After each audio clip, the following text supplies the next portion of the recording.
Ini kita bahas dulu mengenai kandungannya apa aja. Nah, jadi kalau misalnya sayur ini biasanya umumnya mengandung mineral dan vitamin. Nah, jadi ini dalam makanan khas daerah tidak banyak ya mengandung sayur dan buah ini, kecuali makanan seperti lauk pauk. Nah, itu kan. Terus yang kedua ada kacang-kacangan dan serealia. Nah, kacang-kacangan dan serealia ini contohnya seperti apa? Bahan pangannya. Gandum. Ya, gandum, jagung, kacang hijau. Ya, padi masuk, kacang-kacangan itu masuk pada serealia. Nah, jadi kalau ini dia umumnya mengandung protein dan juga serat. Oke. Seratnya itu apa? Sini ada tulisan. Itu melancarkan pencernaan, kan? Terus kalau ubi-ubian, contohnya apa? Ubi. Kentang, ada lainnya. Contoh kalau makanan khas daerah dari ubi apa? Batabu. Ya kan? Kalau lepat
kembang.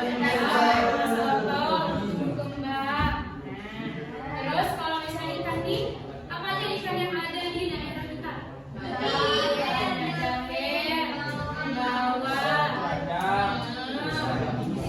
Oke, ini termasuk ikan air tawar, air laut atau apa? Terus kalau daging, kita kasih tahu ya. Tadi apa aja? Sapi, kera, kambing, ayam. Terus kalau susu dari mana? Sapi minumnya apa? Sapi minum apa?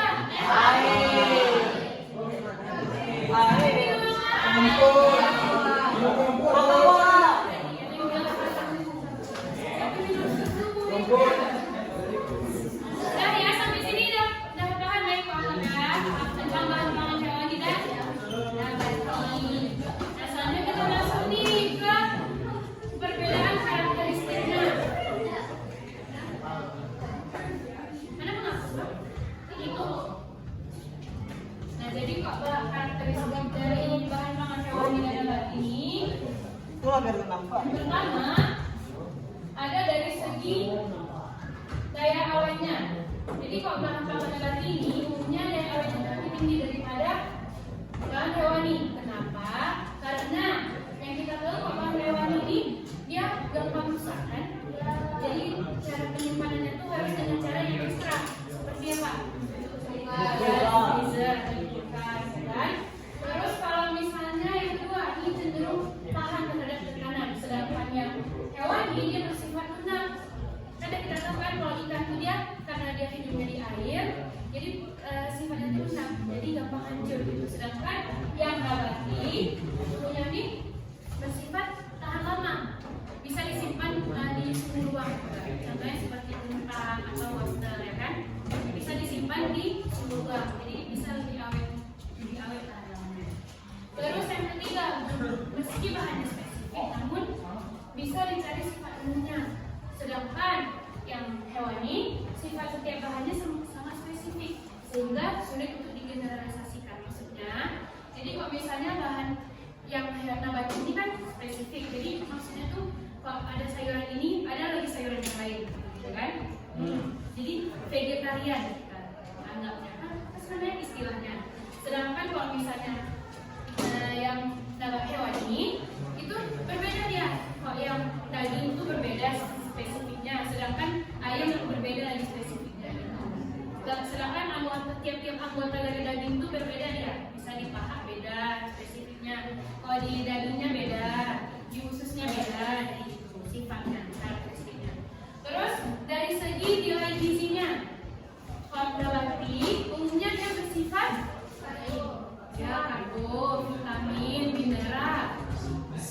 Sedangkan kalau hewani umumnya bersifat protein dan juga lemak. Jadi kalau kita untuk supaya kalian ini kan lagi masa-masa kembangnya, jadi alangkah baiknya kita mengonsumsi makanan yang banyak mengandung protein. Sedangkan ini yang nabati umumnya kan dia bersifat vitamin dan mineral.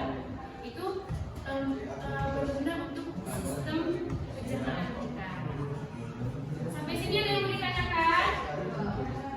Ibu agak paham ya? Oke, selanjutnya kita masuk pada alat pengolahan makanan khas daerah.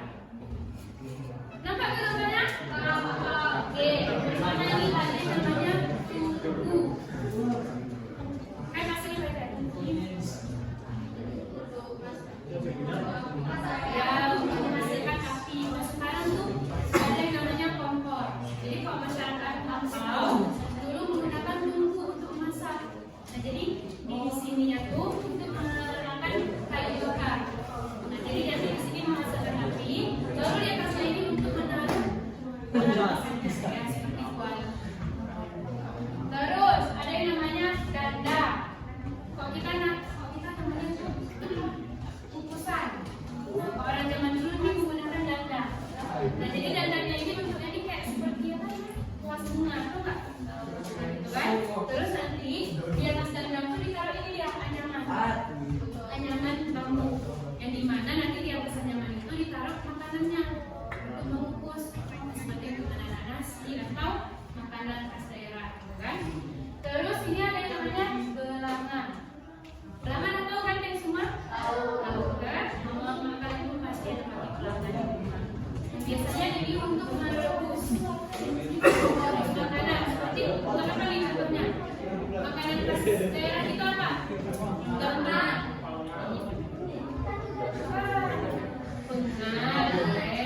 Masak jeng buat di belangan. Terus selanjutnya ada yang namanya kendi. Nah, kendi ini untuk dimana ya kan? Biasa atau kalau kita sebutnya cerek. Jadi kalau orang Jawa apa nih? Terus ada yang namanya parutan kelapa. Nah, kalau parutan kelapa kan sekarang udah pakai mesin kan? Nah, jadi kalau masyarakat zaman dulu mereka menggunakan parutan kelapa dari kayu. Dan kayunya tuh kayu apa sebenarnya? Kayu warna hijau. Jadi katanya, fun fact-nya, kok kayu dari warna hijau ini, kalau kita parut itu, katanya lebih mengeluarkan aroma kelapanya. Katanya, kan? Kita kan nggak tahu kan, karena kita pakai yang lebih modern. Terus, cobek atau ulutan. Nah, pasti kalau sekarang udah banyak kan kayak pakai di rumah, cobek itu apa? Ulutan. Jadi kalau sekarang tuh ada juga alternatifnya seperti apa? Blender, chopper, kan? Terus yang terakhir ada namanya wajan. Wajan ini fungsinya apa? Goreng, menumis, menggongseng, pasti pakai wajan. Jadi orang zaman dulu juga yang namanya ada juga wajan, tapi kok dulu menggunakan ini bersama belangan dari tanah liat. Nah, jadi seiring perkembangan zaman diolah lagi terbuat dari aluminium. Terus, nah dari yang sudah kita ketahui tadi macam-macam alat pengolahannya, jadi kita ketahui nih manfaatnya apa saja yang dapat kita ambil. Yang pertama, memiliki cita rasa yang khas. Gimana cita rasa yang khasnya ya? Dari arang. Karena kan masyarakat dulu kan masih sering menggunakan arang. Jadi khas dari arang itu akan mengeluarkan aroma smoky, aroma asam-asam udara. Nah, jadi dari situ akan meningkatkan cita rasa dari makanan khas daerah kita. Terus yang kedua, lebih ramah bagi pengguna dan juga lebih ramah lingkungan. Kenapa? Karena masyarakat zaman dulu kan tidak ada menggunakan yang namanya gas LPG. Jadi lebih ramah lingkungan dan juga yang dimaksud lebih ekonomis. Terus dan juga melestarikan tradisi nenek moyang. Oke, selanjutnya kita akan membahas mengenai macam-macam makanan khas daerah. Yang pertama ini ada rendang. Kalau rendang apa sih tahu kan dari tadi atau roti? Kalau PRP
Udah ada kan yang kayak rencanakan produknya? Oke.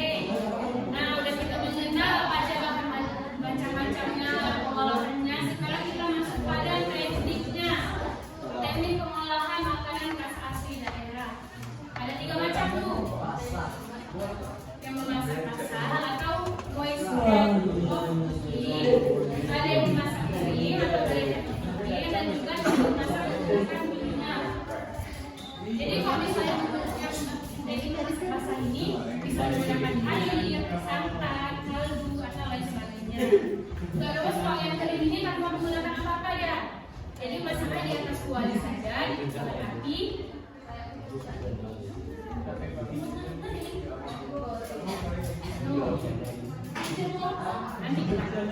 Mobilnya pasti kita menggunakan. Oke, sabar satu ya. Jadi kalau tadi masak basahnya dia ada terbagi beberapa macam lagi. Yang pertama ada yang namanya merebus atau boiling. Nah, jadi kalau merebus ini memasak makanan di atas api menggunakan air yang mendidih kurang lebih 100 derajat. Nah, jadi contoh makanan khas daerah dengan cara teknik merebusnya apa? Brahu, cenil, kola, kan? Terus kalau menyusup atau stewing. Nah, jadi stewing ini memasak makanan dalam cairan yang jumlahnya hampir sama dengan bahan bakunya. Contohnya diadakan seperti kola, bubur atau rendang. Rendang kan masaknya kita terasanya tuh hampir sama jumlahnya dengan bahan yang kita masak, kan? Dengan dagingnya. Terus yang ketiga ada yang namanya braising. Nah, braising ini metode memasak menggunakan sedikit air atau kaldu. Ini contohnya seperti kita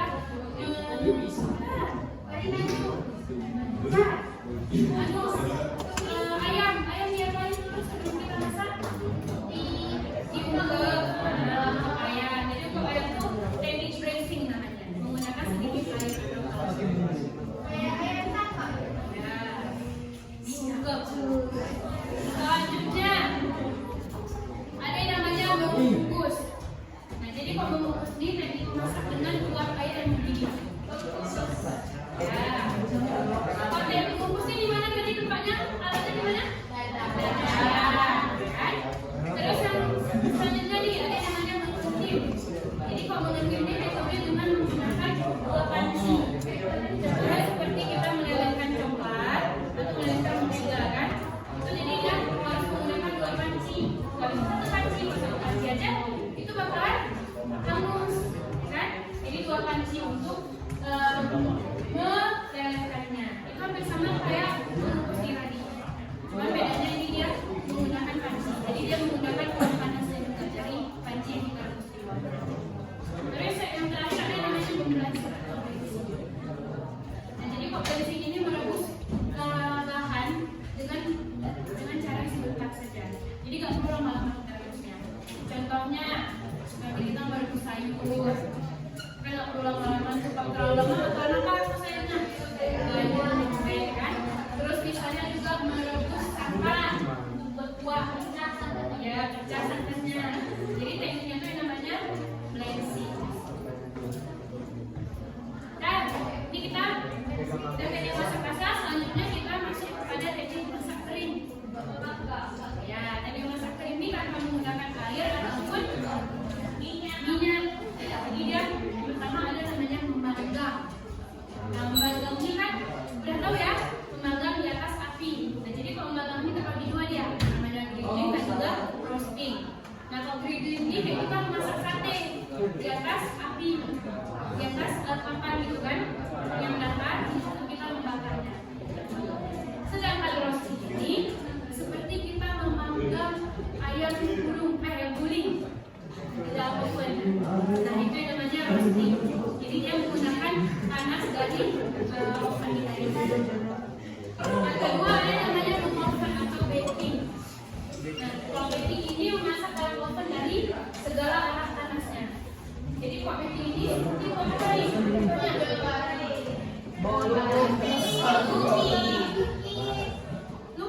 Cookies, ya cookies buat bolu kan,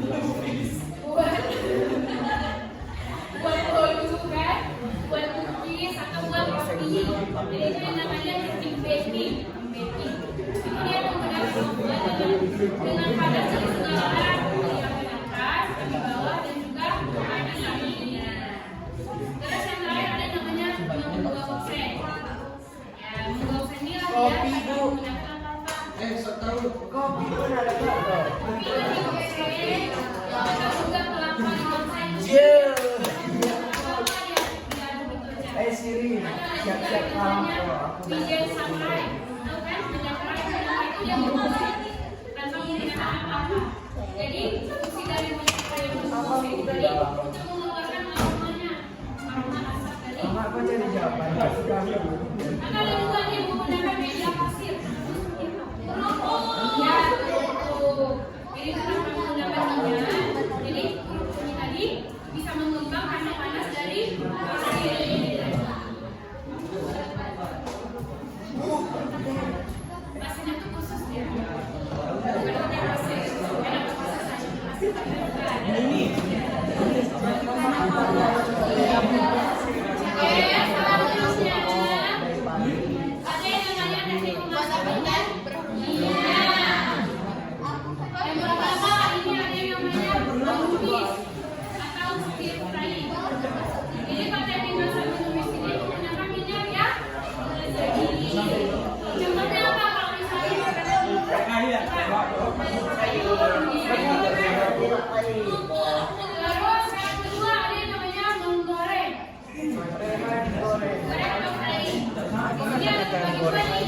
Ada yang namanya deep frying dan pan frying. Kalau pan frying ini kita memasak dengan menggunakan minyak yang sedang. Jadi coba baca seperti kita menggoreng ikan, menggoreng ayam, itu namanya deep frying. Menggoreng ikan. Terus ada yang kedua namanya deep frying. Kalau deep frying ini kita menggoreng dengan menggunakan minyak yang banyak. Contohnya, ya goreng kerupuk atau goreng kentang kayak di restoran apa saja itu kan ada goreng ayam yang menggunakan saringan yang banyak itu yang dalam.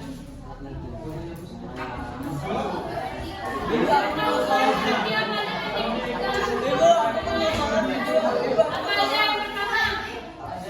Aku mau kenal. Teknik basah, teknik kering, menggunakan minyak. Oke, Ibu Amma udah paham ya? Oke, selanjutnya ada yang namanya pengemasan makanan khas asli daerah. Nah, jadi fungsi dari pengemasannya apa? Melindungi yang belinya dari makanan. Oke, jadi kalau misalnya masyarakat zaman dulu tuh, mereka menggunakan pengemasan itu dengan cara dibalut dengan daun. Nah, dan contohnya kayak lembar, dibalut dengan daun pisang. Ini ketupat dengan kelapa. Ada saja dengan apa? Daun pisang. Kalau lepas menggunakan apa? Daun pisang. Terus daun jati ini. Ada nih. Daun jati ini sampai ketan. Ini khas dari Sulawesi. Ini pakai dari satu pakai ketan. Dia dibalut dengan daun jati. Karena di sana khasnya daun jati.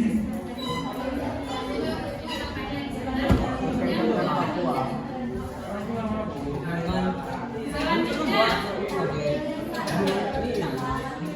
nah, berkembangnya zaman, kan? Jadi, teknik dalam pengemasan ini bukan seragam ya. Ini seperti contoh ada tadi, ada timbul, ada minum, dan juga ada kombinasi tadi, kombinasi antara makanan tradisional, pengemasan tradisional dan juga modern. Ya, anyaman atau western. Jadi nanti ibu minta kalian sekreatif mungkin lah kalian buat memasak makanan khas Sulawesi.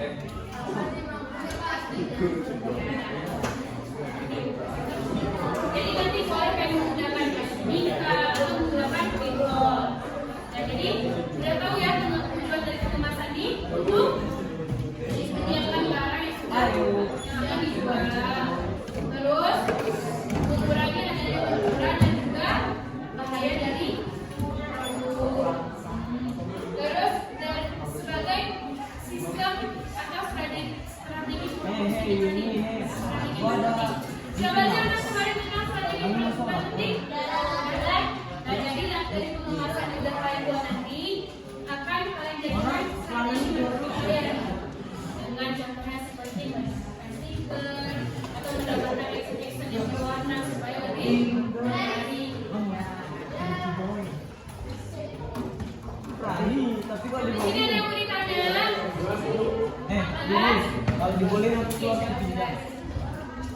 selanjutnya kita masuk pada pengawetan makanan khas asli daerah. Ya kan? Jadi dalam kita membuat makanan pengawetannya supaya apa? Nah, jadi dalam pengawetan ini ada berbagai tekniknya, ada 4 macam. Yang pertama ada teknik pendinginan. Teknik pendinginan ini kayak apa? Dalam suhu yang dingin. Yang rendah adalah Kalau tinggi panas. Dingin. ya. Dingin suhunya apa? Tinggi apa rendah? Dalam suhu pengawetan dengan suhu tinggi. Panas. Ya, dengan cara dipanaskan terlebih dahulu. Contohnya seperti Kukus. seperti kita memasak santan. Jadi kalau kita sebelum kita masak santan, kita harus memanaskan terlebih dahulu untuk menghilangkan partikel-partikel bakteri-bakteri. Terus yang ketiga ada dengan metode pengeringan. Seperti apa? Nasi, kerupuk. Terus ada dengan mengandung obat idealis seperti ada yang namanya gelap asinan. Itu dia menambahkan rasa kuat. Ya, juga. Jadi dari segi rasanya itu akan meningkatkan rasa asamnya untuk pengawetan bahan makanannya. Nah, sampai sini nama kalian yang di mana? Baik, gue tanya. Nggak nyampe. Siap deh, tiga. Oke. Udah ini sudah bisa ya?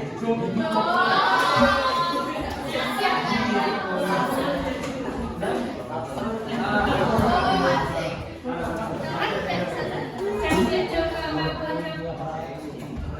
tunggu.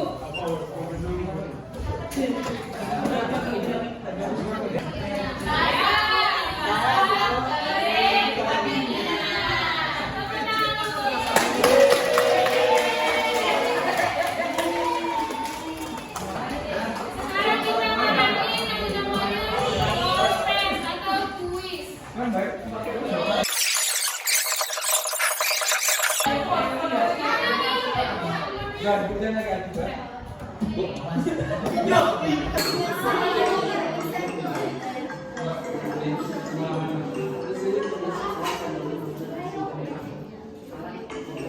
Bang, Bapak nggak jawab, Bang?